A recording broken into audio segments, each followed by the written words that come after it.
Tal como lo anunciábamos al comienzo del programa, desde Capital Federal nos acompaña esta noche el diputado nacional Fernando Iglesias, perteneciente al bloque del PRO. ¿Qué tal, diputado? Buenas noches, gracias por estar ahí.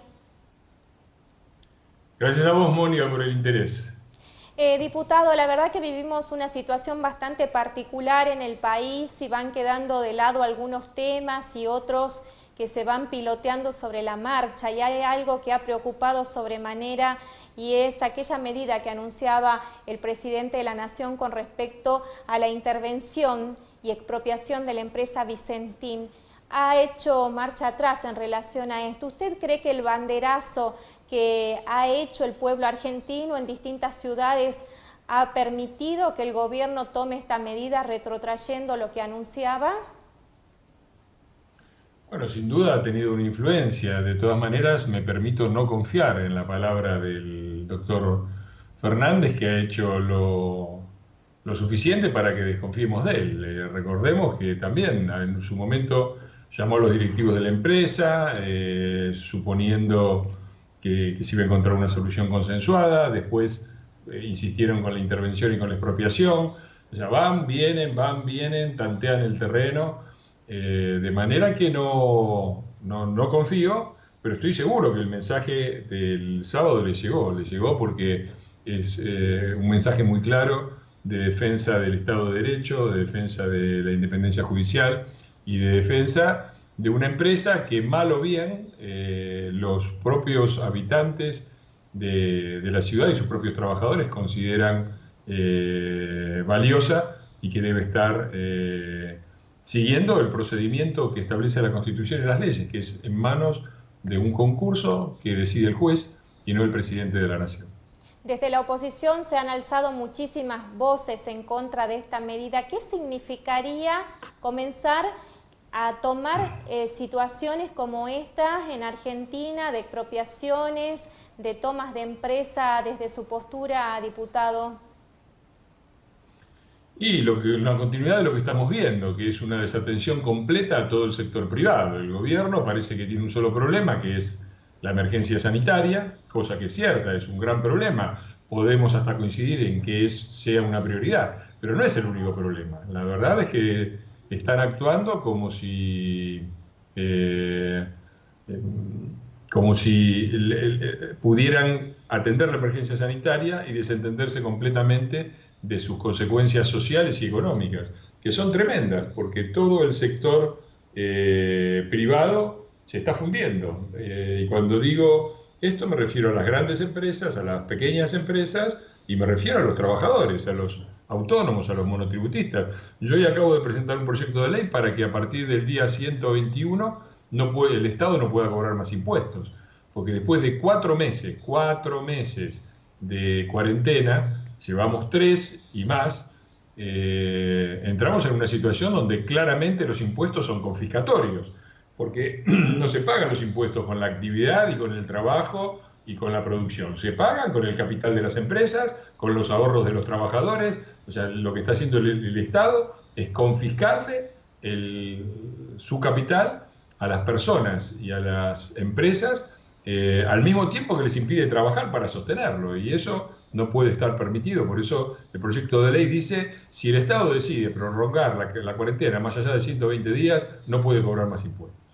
Y en caso de que así sucediera, ¿cómo se financiaría el Estado teniendo en cuenta que los ingresos que van por impuestos obviamente que son sumamente importantes para el sostenimiento de algunas áreas del Estado? Bueno, una buena manera sería que el oficialismo aceptara una propuesta que estamos haciendo desde hace tiempo, desde Juntos por el Cambio, que es una disminución del 30% en todos los salarios de los 3 poderes del Estado, incluyéndonos, incluyendo el Poder Legislativo, pero también el Poder Judicial y también el Poder Ejecutivo. Esa sería una primera cosa que podrían hacer, que podrían haber hecho hace tiempo y que no hicieron. Y el resto es un problema del Estado. El Estado no se puede desentender, no puede decir yo cómo me financio, yo me tengo que financiar. Las empresas y las personas que se fundan. Eso es inaceptable.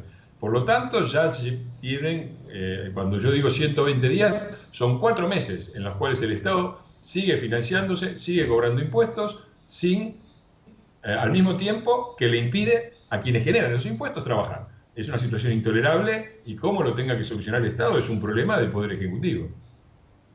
Ahora se plantea también dentro de este contexto económico bastante crítico el pago de la deuda. ¿Usted cree que el gobierno va a negociar esta situación? Y traigo a colación, ¿no? Todos los gobiernos le echan la culpa al gobierno anterior. ¿Hay una herencia del gobierno de Macri y una responsabilidad de lo que ha dejado el gobierno anterior, diputado, teniendo en cuenta que usted es parte de esa gestión? A ver, hagamos la historia completa. La Argentina entró en default cantando el himno y festejando en el año 2001. Gobierno peronista, Rodríguez A. Y salió de esa situación de default que duró 15 años, mientras nos decían el crecimiento más grande de la historia, el ciclo, todas mentiras.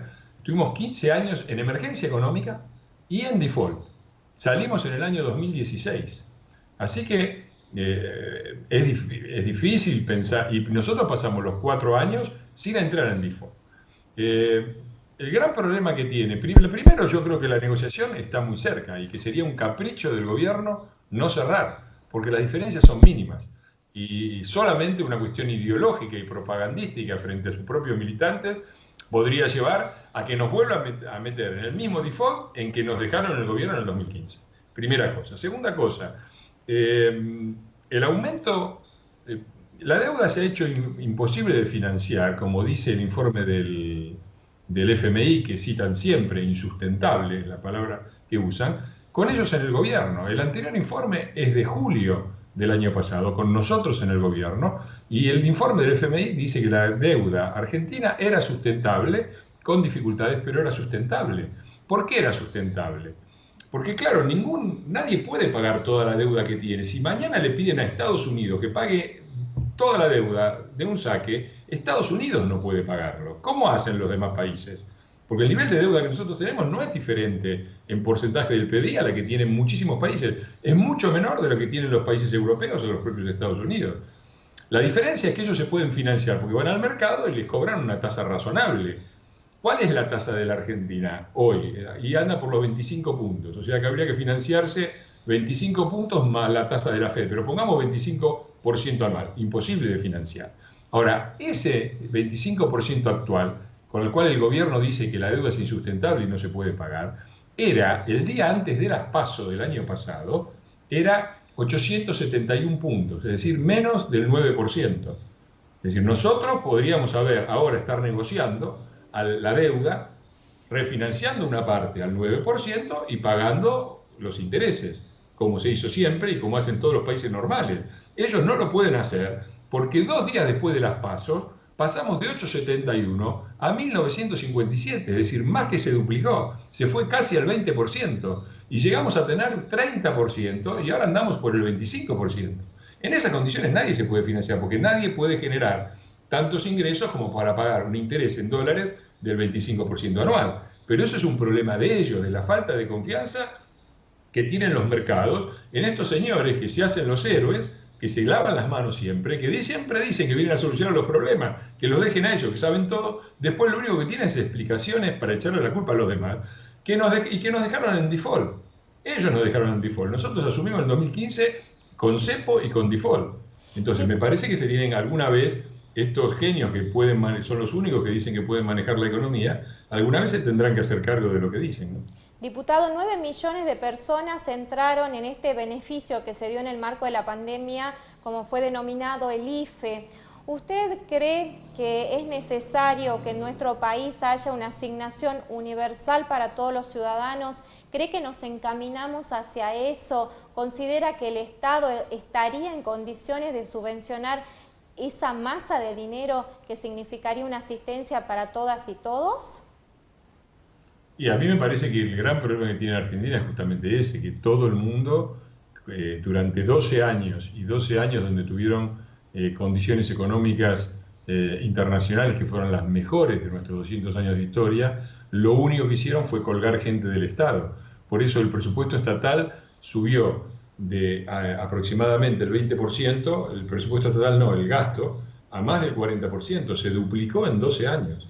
Y eso es imposible de pagar.